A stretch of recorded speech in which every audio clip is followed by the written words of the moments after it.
Hi everyone and welcome to The Learning Ladder. Welcome if you're new. My name's Isabella. I am a homeschool mama to my daughter who is 8 and currently in 3rd grade. We have homeschooled from the beginning, so I have gone through a collection of books, obviously, that we have used, and some of we've used more than others over the years. So I thought today I would start a little series with you because now is the time of year when we're all buying things for homeschool, and I thought I'd start a little series of things that we've used for different subjects that we have continually used throughout the years and loved and repeatedly go back to.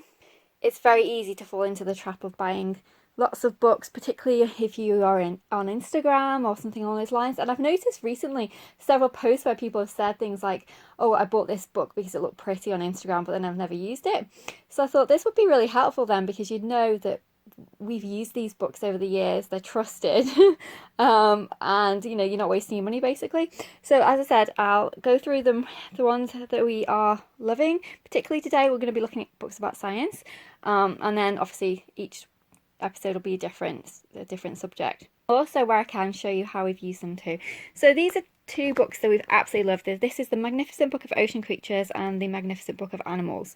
They are quite big, so you do need to think about storing them. I keep them in a little book sleeve as opposed to on my bookshelf, and these are absolutely fantastic. They are beautiful to look at, but extremely useful. So here's our contents. So we've got a wide range of creatures in this one, and each one has a image, which is stunning. Then they have a little fact file, which I absolutely love for notebooking. So if you like notebooking, or your child likes notebooking, then this book is going to be so helpful to you if they're doing an ocean unit. So some little facts: where they live, habitat, length, weight, lifespan, and what they eat. So you can make that into a notebooking page for them, and then some facts about them, which is just fantastic. So the way we use this is we draw the animal, and then she will complete her fact file about them. And it's just a great way to learn, because obviously they're getting all that important information down, things that are helpful to them, for them to know. You can expand it so you can include geography into it as well, so we can not only look about habitat but where country they live in. You know, we can find it on the globe, so you can get some cross-curricular stuff in there. They can make up a story about the animal, so you can get some language arts in there. I just love these books so much. So this is the walrus, a hooded seal, blue whale, so that's that one. And then the animal one is just as good. So we've got our table of contents for this one. So again, we've got a wide range, and it is just stunning. And again, we use it in the same way. Okay, next we're looking at some reference books. So this is the Knowledge Encyclopedia for Human Body. I absolutely adore these knowledge encyclopedias. I think we've got pretty much most of them that are currently out. It's just what I like particularly about this series is that it'll grow with my daughter, because we do intend to homeschool for as long as she wants to. So this could, you know, well and truly stretch into secondary school, high school, and so on. So I just love this one. The pictures and images are just absolutely gorgeous. We've got a mixture of real life and illustrations. It's just fantastic. That's that one. And there's two in the same series are the animal and the ocean. Just so engaging, these books. And again, we'll use them for reference. So say we're researching about a specific animal, we'll go and have a look in here, read all about them, you know, for our notebooking and just generally for learning different topics. This is the ocean one.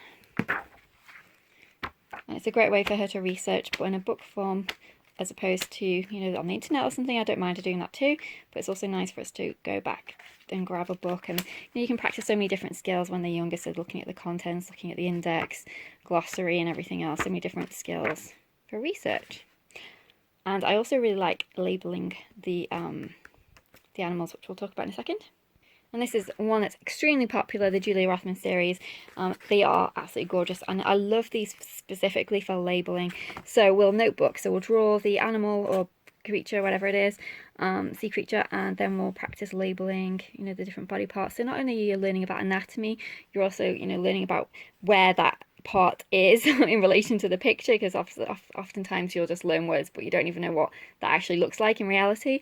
You're practicing art as well, so you're doing art, you're doing your science, It's just, I love these books so much. However, there is now, I found, I think I mentioned it in my farm unit study, that there is a companion series that goes along with this book. It's not from her, it's from a different company, but I'll link it below. And basically they've done notebooking for you, so they've done it by page, so they'll say go to page 130, and then there'll be a notebooking activity that goes along with it. So that's fantastic too. However, in the past we have just used this by ourselves, but I have actually purchased some of those notebooks, and they do look great, so I'll definitely be using some of those in the future too.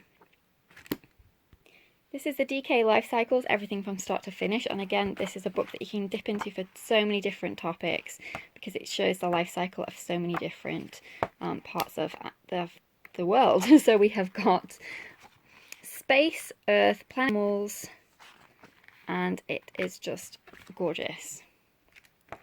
But the information is completely on point too. It's just got everything you would need in here. And amazing news, they have released, well, they're releasing the water cycles version, which is the same style, but obviously for water, and that it comes out here in July. So obviously just check it on Amazon when yours will be coming out in your country. But I know ours is pre-order currently for July, and that is the water cycles. But I love this book so much. And it's been a great tool for us. Again, topic based, so you're on plants, okay, let's go and have a look at the life cycle of a dandelion, and then you get to see it from start to finish. And then also, what I specifically like about this book as well is it gives you more information about animals that are part of that life cycle. So for example, house mice like dandelions. And then they've also explained about how different animals or creatures use the same methods as in the life cycle of a dandelion. So these ones attach themselves to other living things, you know, making comparison to how the little parachutes off. It's just fantastic. I just love this book so much. Two more reference ones. We have got the DK Encyclopedia of Animals. I think this is great for the when you're, well, there's a first one and then there's this one, so I think this is great for your middle age children, because there is so much information in here, but you know, there's only short chunks, which is perfect for, you know, those that are confident readers, but you know, don't want to but you don't want them to be bogged down too much with too many terms and everything else that they're unfamiliar with if they're reading alone. And I think this is a great level, say for your early to upper elementary age. It's got all the information they need. They're real life pictures. It's just fantastic, and we love, again, dipping into this for different topics. This is the OSborne Science Encyclopedia. Again, this is going to stretch for years to come. It is just an amazing reference book. So again, we've got categories: materials, mixtures and compounds, energy, forces and motion, earth and space, light, sound and electricity, plants and fungi, animal world, human body, signs, facts and lists. It's just absolutely fantastic. Again, we can practice our skills, so we can find things in the index. There's lots of different and additional information at the back. We've got our QR links as well. So good. This will last for years to come. OSborne make fantastic books for science. These are just two of them. So we've got See Inside Oceans and See Inside Germs.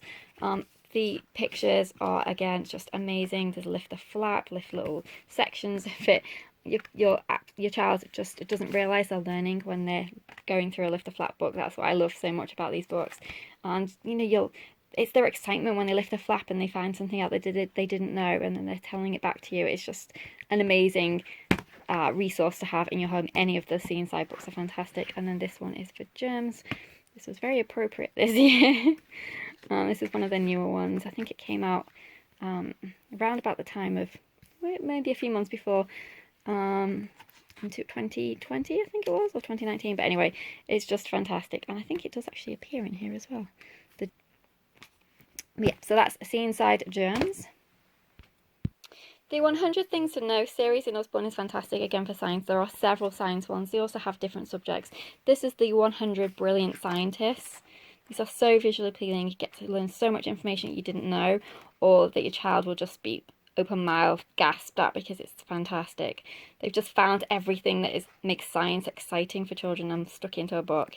And I just love this one so much. I love these little OSborne beginner readers. So this is the reptiles and tadpoles and frogs. Again, these are great for independent reading when they're able to, and then obviously you can read it with them when they're younger. There's not too much information. Great for your non-fiction lovers, but also I think it's engaging enough for someone who isn't that huge a fan of non-fiction to you feel like they've learned a lot from reading it through and everything else. And I just absolutely love these books so much. We bought Illuminati for me several years ago, and I still to this day open it up and I'm just in awe of the way this book is set up. We have invested in a couple of the other titles, which I'll show you in other episodes of this series, but they are just amazing. I just love the concept. You have your different lenses. In this one, it's to see the different body structures. So blue is for organs and blood, green is for muscles, and red is for skeleton. And you just shine it onto the page and you get to see all the different structures. It's just so good. We learned something new actually about the blue just recently. If you shine a light, you can see it at the same time you're using the blue, you can see it a lot clearer, because that's a lot of the time you can see it, but it's not the clearest. However, if you use a light, a torch, it just makes all the difference with the blue. But they're just so good, and you've got so much information as well. It's not just, you know, looking at pictures and things. There is a lot of information in here too. I just adore this series. The Welcome to the Museum have to feature in here. Again, it's one of those bigger books, so you have to think about where you're going to put it. I often put this into the shelf this way around, so it fits. But these are just absolutely stunning. There is a junior series as well, but these are something that you can use for years and years to come. You can use it for notebooking as well. I love all the images, so they can draw and then obviously read all the information and then make their own fact file, or, you know, just narrate back to you or dictate what they've learned. And they're just so good. They also have activity books that go along with them too. Okay, and then finally, two of the experiment books that we love. So this is the 365 Awesome Science Experiments. I got this years ago and we still dip into it now. So it's divided into categories. So we've got astronomy, biology, chemistry, geology and geography, physics and weather. So you just go to your tab and then they list all the different, there's always a little planner page here, and then they list all the different experiments. And generally speaking, they are things that you would have at home. Nothing too crazy, but you know, they're just lots of fun, and I love that it's split into different categories, so you can just dip into it for different periods or different seasons of life, or just different topics in science that you're learning. And then I love the science lab books from Robert Winston. He has several in his series, but again, they just have fun little experiments into categories. So we've got forces of motion, liquids in reaction, shapes and structures, light and sound in this particular one. And then they're all step-by-step little experiments that you can do. I'm not sure if you heard that, but that was my daughter. Her tooth, she was just eating her lunch and her teeth just fallen out. We're very relieved because it was causing a lot of pain. It was one of those, you know, I think you often find certain teeth are more awkward when they're loose. Some of them, you know, they don't cause any issues, but this one was particularly sore, so we're very happy that that's now gone. It's been hanging on by a thread, but finally it succumbed to a sandwich. Okay, so anyway, this is, as I said, this is fantastic. It's got lots of step-by-step instructions that your child can follow, or you can follow along with them. The experiments that we've done have always worked, which is always a plus. I mean, I think it's fine to, you know, not every experiment to work, because obviously you can explain to your child, because that's what happens sometimes. You know, things don't always go as planned, so I think it's a great learning environment and experience. However, it's always fun too when they do what they're supposed to do. But I've never had any problems with this one. So that's all our favourite science books. There are so many that I could mention, but those are the ones we always go back to. So I hope that was helpful for you. And as I said, I will be doing this as a series, so don't forget to come back and check out the other books that we love for different subjects. And if you are new, again, don't forget to subscribe and thumbs up the video. I'll appreciate it. Thank you very much. Take care.